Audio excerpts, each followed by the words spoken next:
What's up guys, this is Matt, and today's going to be a little bit of a different video. What I'm going to be doing is taking the $250 gaming PC, which I made a video about in the past. You can go ahead and check that out, link will be in the description down below. Basically it was a pretty impractical build using a small form factor case and a GTX 1060 with an i5-2400S. So what I'm going to do today is turn it into a much more practical build. So without further ado, let's get right to it. Alright guys, so what we have here is all of the parts that are going to be going into the build. Basically right here, this is the base system with the 2400S, 8GB of RAM, a 250GB hard drive, and here is the GPU we're throwing it in with it. This is the GTX 950 for the win. That's going to complement that CPU much better than the GTX 1060 3GB that I had in there originally. Right here we have the Spike Mini Tower Gaming Case. This is what all the parts are going to be going into. There's not a lot of cable management, but I picked this up for only $13 on a liquidation sale from Tiger Direct, so that's going to work perfectly fine.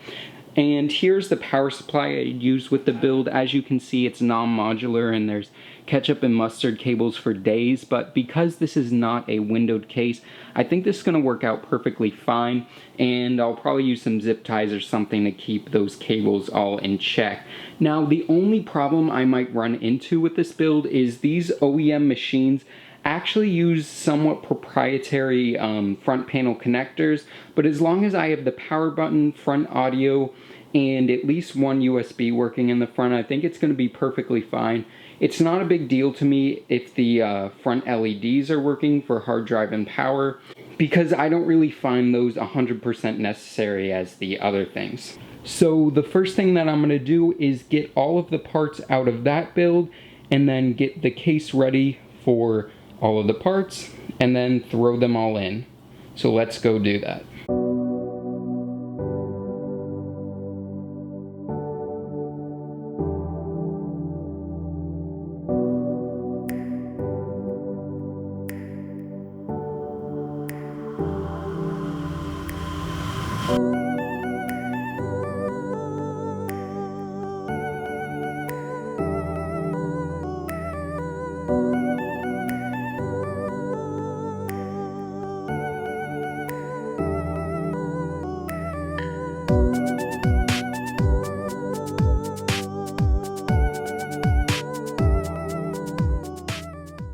Alright, so I got all of the parts out of the original PC that I needed. I'm not sure what I'm going to do with that power supply. That would be interesting to use in a really small form factor build. But these are all the parts that are going to be going into the new system with the GTX 950. So now what I'm going to do is put these off to the side and get that case ready to throw these inside. So let's do that.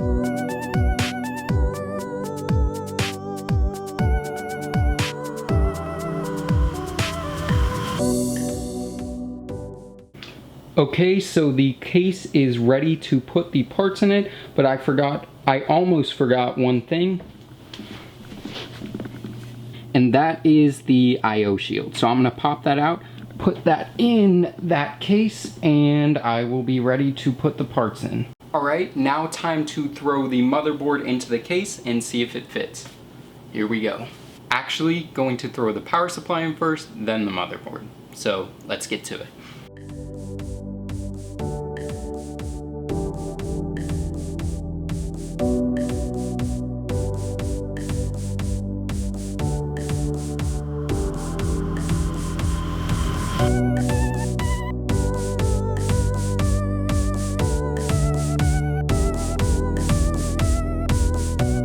So I got the motherboard and the power supply in the case.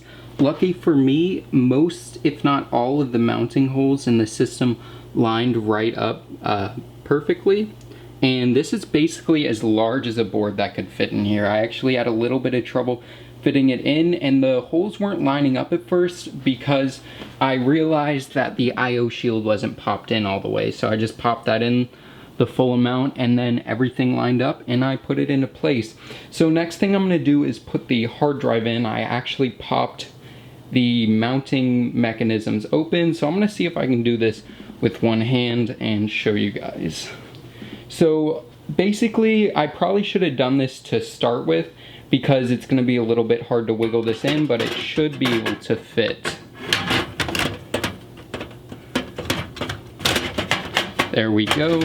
Now what I'm going to try to do is line up the holes in the hard drive with the holes in there. There we go. One of them is there.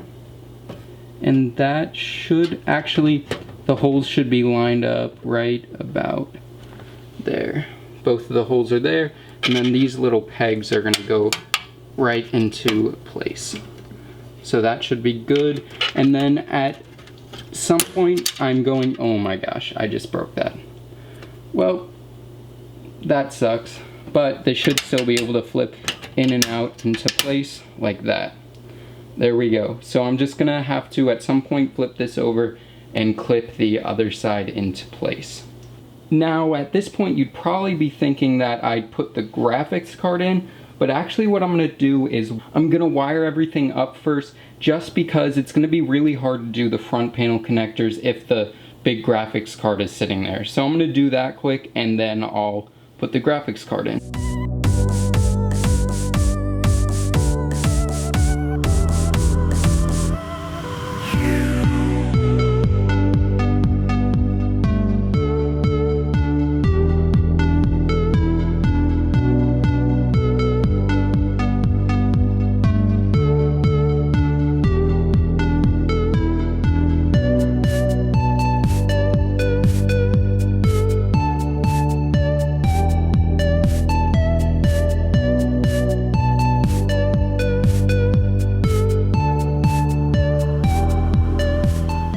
So now we have everything hooked up. The only thing I wasn't able to hook up was the USB 3.0 just because this motherboard doesn't support it. So there will only be front panel USB 2.0. Now I actually found the pinout for the front panel I/O and was able to connect all of it up right there.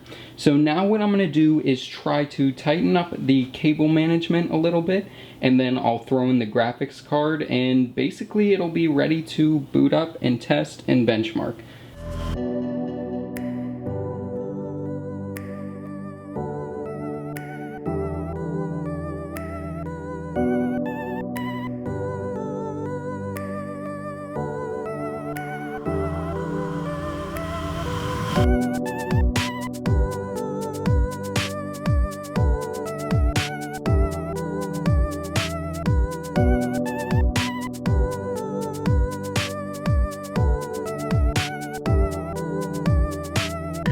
Alright, everything is connected at this point. I'm definitely going to have to clean up the cable management in a little bit, but what I'm going to do now before I do any of those stuff is just throw a power cable into the back, press the power button, and see if it turns on.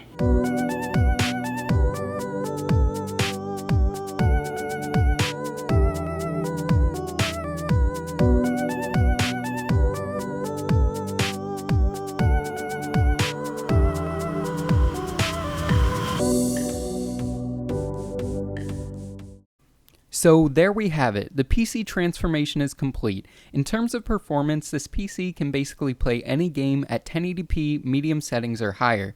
I tested a few games just to see roughly its performance level, and Overwatch at 1080p ultra settings was able to maintain a locked 60 FPS. In GTA 5, I played with the settings until I got a 60 FPS average, which was graphically between medium and high settings. So as you can see, this PC performs really well, and it's much more balanced than the initial build it started as. So yeah guys, this wraps this video up. I hope you enjoyed it. If you did, make sure to give this video a big thumbs up, as well as consider subscribing for more PC and tech related content in the future. And as always, this is Matt from Tech by Matt, signing out.